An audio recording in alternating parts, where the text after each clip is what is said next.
guys! Today's video, mag-chop tayo ng ulo ng malaking isda guys. Yan, i-steam ni ma'am to mamaya. Siya yung magluluto. So, only what we gonna do is chop the fish. Hihiwain lang natin yung isda.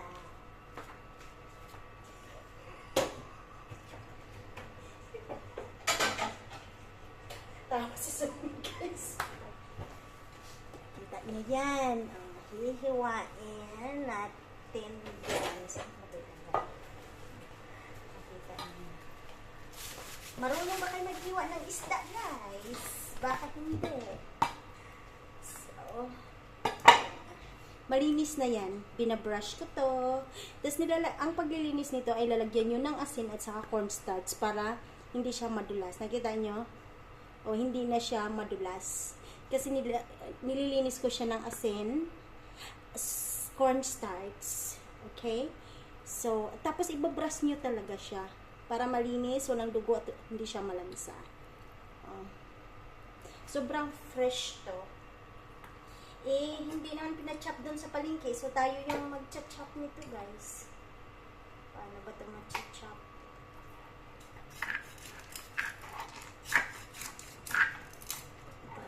Masira. Masarap si ma'am magluto nito.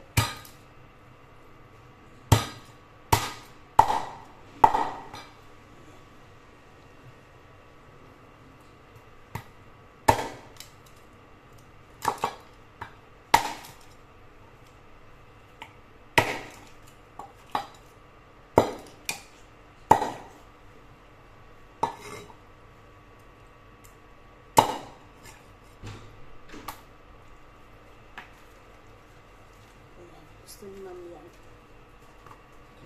Welcome guys! Aray. To James Vlog. Mahirap pala ito, matigas. Kasi dapat sa palengke ito chinachop. Eh, sabi daw naman kasi ni Ma'am kay Sumi na hindi daw chachop. So,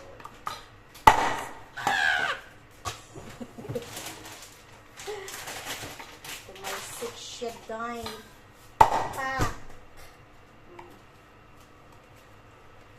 Tama na ito para nandito yung laman.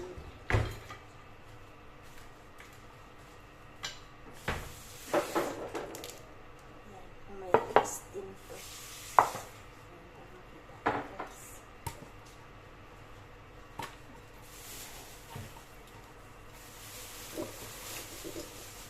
Ano ba ito ginawa ko nun?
Paghiwa ko, iwan ko na lang.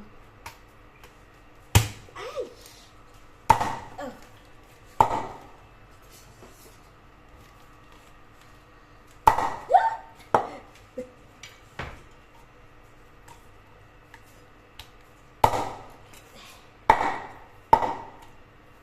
you go.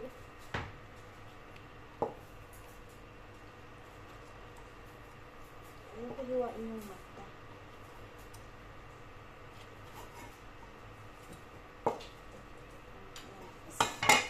So, ito na yung hiniwa natin na isda. Dumami, diba? Ayan, guys. Tapos ito, lalagyan naman to ng yung sour ginger, tapos yung grapes. Ay, grapes. Ano ba yung sasabi ko? Grapes. Yung minsi-minsi ba, guys? Yung beans. Yung beans, guys. Ito ba? Saan ba yun? Saan ka please? Give to me. Ito, guys. Ito yung minsi-minsi beans. Okay, guys. So, bye. Bye, guys. Ay, ito pa pala, guys. Kalimutan ko.